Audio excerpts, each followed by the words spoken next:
বাংলাদেশে একটি শব্দ অতি সম্প্রতি বেশ শোনা যাচ্ছে। মার্চ ফর ডক্টর ইউনূস, অর্থাৎ ডক্টর মোহাম্মদ ইউনূসের জন্য পদযাত্রা, অথবা ডক্টর মোহাম্মদ ইউনূসের জন্য বিপ্লব, অথবা ডক্টর মোহাম্মদ ইউনূসের জন্য আন্দোলন। অতীতে আমরা মার্চ ফর ডেমোক্রেসি বা মার্চ ফর ম্যানি থিংস অনেক বিষয় নিয়ে আমরা শুনেছি। কোনো মানুষের চলে যাওয়া, তারপরে কোনো মানুষের বিদায়, কোনো মানুষের পতনের জন্য, কোনো দাবি আদায়ের জন্য সাধারণত মার্চ শব্দটি ব্যবহার করা হয়। কিন্তু এই প্রথম বাংলাদেশের ইতিহাসে প্রথম কোনো একজন মানুষকে ক্ষমতায় রাখার জন্য, তাও রাষ্ট্রীয় পর্যায়ে, মার্চ ফর ইউনূস শুরু হচ্ছে। ইতিমধ্যে ছাত্রদের যে সংগঠন, অবশ্যই সেটি সমন্বয়কদের সংগঠন, তারা বাংলাদেশের বিভিন্ন জায়গাতে ক্ষুদ্র পরিসরে মার্চ ফর ইউনূস করেছেন। ইটস এ টেস্ট কেস, এবং এটা আরও বৃহত্তর পরিসরে শুরু হবে, এবং এটির যে ব্যাপকতা, এই ব্যাপকতা আগামীতে পুরো রাজনীতির গতি এবং প্রকৃতি পাল্টে দেবে। এবং মার্চ ফর ইউনূসের এই ব্যাপকতায় সমগ্র বাংলাদেশ কেঁপে উঠবে, এবং পার্শ্ববর্তী রাষ্ট্র ভারত, তারা হতচকিত হয়ে পড়বে। এও কি সম্ভব? এবং বিশ্ব কিন্তু অবাক বিস্ময়ে তাকাবে।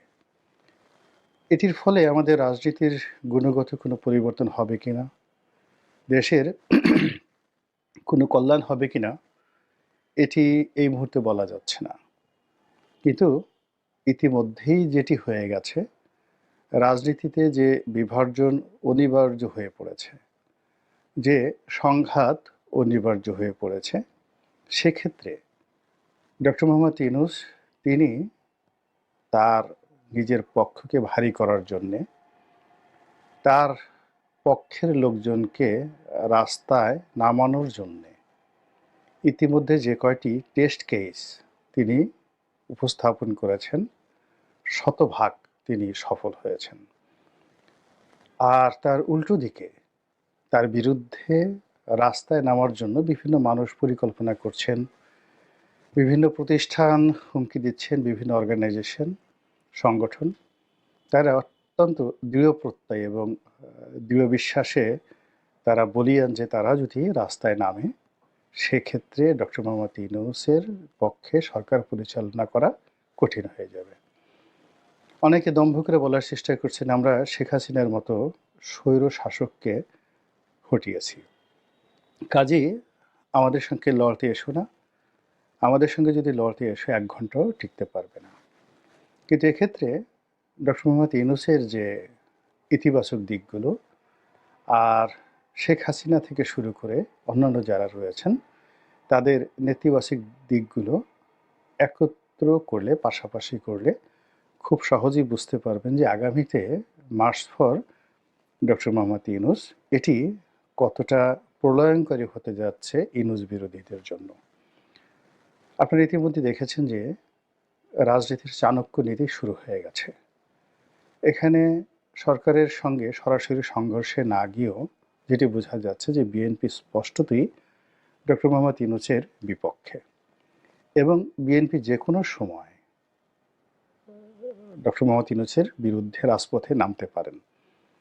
এটিকে সম্ভাব্য একটি আক্রমণ মনে করে বা এটিকে সম্ভাব্য একটি আন্দোলন হিসেবে আখ্যা দিয়ে সরকারের পক্ষ থেকে যে সকল প্রস্তুতি নেওয়া হয়েছে দেশে এবং দেশের বাইরে, তার প্রেক্ষিতে আপনারা ইতিমধ্যে দেখেছেন যে জামাতের আমির জনাব ডক্টর শফিকুর রহমান, তিনি ইতিমধ্যেই লন্ডনে বেগম জিয়ার সঙ্গে দেখা করেছেন, এবং সেই বৈঠকের পর যেটি হয়েছে, চারিদিকে গুজব ছড়িয়ে পড়েছে, নানা রকম গুজব, এবং তার প্রেক্ষিতে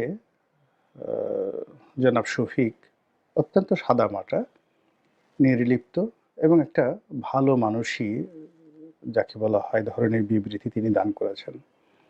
তিনি যেটি বলার চেষ্টা করেছেন যে আমাদের দীর্ঘদিনের রাজনৈতিক সৌহার্দ্যতা রয়েছে, সম্পর্ক রয়েছেন, আর বেগম জিয়া সর্বজন শ্রদ্ধেয়া, বয়োবৃদ্ধ এবং প্রবীণা। তো কাজেই তার এই অসুস্থতার সময়, তিনি সত্যিকার অর্থে অসুস্থ, তার সঙ্গে সৌজন্য সাক্ষাৎ করাটা এটি আমার রীতির মধ্যে পড়ে, ধর্তব্যের মধ্যে পড়ে, আমি সেই কাজটি করেছি।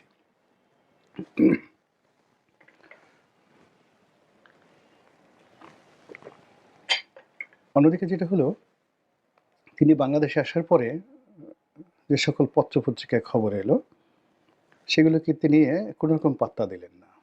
তিনি একটি সংবাদ সম্মেলন করলেন এবং লন্ডনের বৈঠক নিয়ে যে সকল কথাবার্তা হয়েছে সেগুলোকে চমৎকারভাবে তিনি উপস্থাপন করলেন। তার দলের যিনি মহাসচিব অধ্যাপক গোলাম পারওয়ার, তিনি মাঝে মাঝে এমন একটি বক্তব্য দিলেন যে বক্তব্যটি শুনে আপনি বুঝতে পারবেন না যে তারা কি ডক্টর মোহাম্মদ ইউনূসের পক্ষে নাকি বিএনপির পক্ষে। তারা কি ফেব্রুয়ারি মাসে নির্বাচন চায়, জুনে চায়, নাকি ডিসেম্বরে চায়? তারা কি ডিসেম্বরে নির্বাচনের জন্য যদি দাবি জোরদার হয় তাহলে নির্বাচনে আসবে নাকি আসবে না? কোনো কিছুই বুঝতে পারবে না। এবং এটা জামাতের একটা কৌশল, এবং সেই কৌশলের সঙ্গে সঙ্গত কারণে ডক্টর মোহাম্মদ ইউনূসের একটা সংযোগ থাকতে পারে। এটা আমি অন্য একটা ভিডিওতে বলেছি। ২ নম্বর হলো যে বিএনপির যে জোশ বা যে একটা লড়াকু মনোভাব ছিল সেটি ক্রমশ স্তমিত হয়ে যাচ্ছে। পার্টির মধ্যে পারস্পরিক বিরোধ, পার্টির মধ্যে পারস্পরিক যাকে বলা হয় অবিশ্বাস, এবং পার্টির অনেক নেতাকে বিভিন্নভাবে ট্যাগ দিয়ে, উনি তারেক রহমানপন্থী, উনি বেগম জিয়াপন্থী, উনি জামাতপন্থী, উনি ভারতপন্থী, উনি পাকিস্তানপন্থী, এই ডিভাইড অ্যান্ড রুল সরকার কিছু করেছে কি করেনি, বা কোনো গোয়েন্দা সংস্থা করেছে বা করেনি, ডাজ নট ম্যাটার। মূল ব্যাপার হলো এই বিভক্তিটা বিএনপিতে চলে এসেছে। এবং সর্বোপরি মাঠের যে রাজনীতি, ভোটের যে রাজনীতি, এটি অ্যাবসলিউটলি জনগণের মুখে একটা সিসি রব উঠে গেছে। চারিদিকে যেভাবে প্রকাশ্যে চাঁদাবাজি হচ্ছে এবং মানুষ যেভাবে মাহরুম হয়ে পড়ছে, অসহায় হয়ে পড়ছে, সেখানে ভোট, গণতন্ত্র কিংবা আওয়ামী লীগের বদনাম, এর কোনোটি এখন মানুষের কাছে গ্রহণযোগ্যতা পাচ্ছে না। মানুষ তার দৈনন্দিন সমস্যা নিয়ে, তারপরে নানা রকম যাকে বলা হয় জটিলতা নিয়ে এতটা ব্যস্ত, এবং যে যার মতো করে পাগলের মতো ছুটে সমস্যার সমাধানের চেষ্টা করছে কিন্তু পারছে না। আর তার উপরে যখন রাজনীতির যে চাঁদাবাজি, এই জিনিসগুলো হচ্ছে, আর স্পষ্টতই যে দলের বিরুদ্ধে চাঁদাবাজির অভিযোগ আসছে, সেই দলের যারা লোকজন ভোটের নামে এলাকাতে ঘোরাফেরা করছে, জনসংযোগ করছে, এবং ৪-৫ জন লোক এক একটা এলাকাতে নির্বাচনের জন্য ৪-৫ রকমের মেরুকরণ তৈরি করে ফেলেছে, সেখানে রীতিমতো জনরোষ তৈরি হয়ে গেছে। ডক্টর মোহাম্মদ ইউনূস ইতিমধ্যে যে কাজটি করেছেন সেটা হলো তিনি ইসলামপন্থী যারা আছেন তাদেরকে তার পক্ষে টেনে নিয়েছেন। অর্থাৎ এখানে জামাতের সঙ্গে অন্যান্য ইসলামপন্থীদের রাজনৈতিক বিভেদ থাকতে পারে, কিন্তু ডক্টর মোহাম্মদ ইউনূসের ব্যাপারে সমস্ত ইসলামপন্থীদের একটা ভীষণ রকম যাকে বলা হয় সফটকর্নার রয়েছে। এবং এখানে যেটি ফিলিস্তিনের জন্য হলো মার্চ ফর ফিলিস্তিন, এত বড় বিশাল সমাবেশ বাংলাদেশে নিকট অতীতে হয়নি। তো আগামীতে যদি বৃহত্তর পরিসরে মার্চ ফর ইউনূস হয় এবং সকল যাকে বলা হয় ইসলামপন্থীরা যদি রাজপথে নামেন, ওটাকে মোকাবেলা করার শক্তি বাংলাদেশে কোনো রাজনৈতিক দলের নেই। বোঝার চেষ্টা করুন, বিএনপি যদি ইউনূস বিরোধী একটা সমাবেশ করে কত লোক হবে পল্টন ময়দানের, বা ধরুন সরোয়ার্দী উদ্যানে, কিংবা ধরুন বিএনপি অফিসের সামনে। আবার তার কাউন্টার যদি মার্চ ফর ডেমোক্রেসি করে, তাহলে দেখা গেল যে তার চেয়ে অন্তত 10 গুণ লোক বেশি ইসলামপন্থীরা আনতে পারবে, এমনকি চরমোনাই একা আনতে পারবে। তো সেক্ষেত্রে দেখা যাচ্ছে যে ভোটের মাঠে বিএনপির সঙ্গে হয়তো তারা পারবে না, কিন্তু মার্চ ফর ইউনূস অথবা ইউনূস হটাও, এই দুটো বিষয় নিয়ে যদি রাজনৈতিক দলগুলো পরস্পরের মুখোমুখি দাঁড়িয়ে যায়, সেই ক্ষেত্রে ইসলামপন্থীদের যে সমাবেশটা, এটি মার্চ ফর ফিলিস্তিন এই ধরনের একটি সমাবেশে রূপ নেবে। ফলে ঢাকার রাজপথে, অন্ততপক্ষে ঢাকার রাজপথে, চট্টগ্রামের রাজপথে, সিলেটের রাজপথে এবং রাজশাহীর রাজপথে মার্চ ফর ইউনূসের যে চমক, এই চমকের সামনে রাজনৈতিক দলগুলো চমক দেখাতে পারবে না। এর ফলে এই যে মার্চ ফর ইউনূস ক্ষুদ্র পরিসরে বিভিন্ন জায়গাতে হচ্ছে, এটি টেস্ট কেস, এবং আগামী জুন, জুলাই, আগস্টে দেখা যাচ্ছে যে এটি যখন বৃহত্তর পরিসরে চলে যাবে, তখন এই যে চাঁদাবাজির অভিযোগ, অন্যান্য যে সকল অবিশ্বাস রাজনৈতিক দলের মধ্যে রয়েছে, সেগুলো ক্রমশ বাড়তে থাকবে। আর অন্যদিকে ইউনূসের যারা পক্ষের লোকজন আছে তারা শক্তিশালী হতে থাকবে।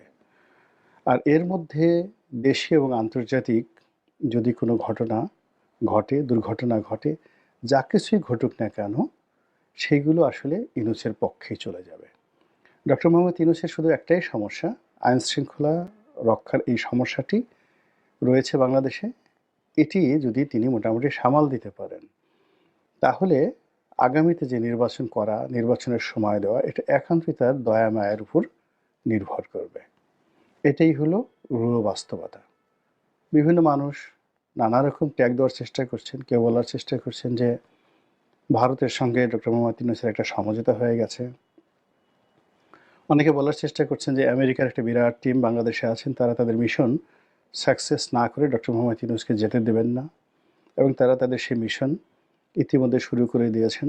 কেউ বলছেন সেটা সেন্ট মার্টিন নিয়ে, কেউ বলছেন রোহিঙ্গাদের নিয়ে, কেউ বলছেন আরাকান রাজ্য নিয়ে, হোয়াট এভার মেবি। পর্দার আড়ালে অনেক কিছু হচ্ছে। আমরা যারা সাধারণ জনগণ, আমরা শুধু শান্তিতে থাকতে চাই, সুখে থাকতে চাই, দেশটি স্থিতিশীল থাকুক এবং আমাদের জননিরাপত্তা যেন বিঘ্নিত না হয়।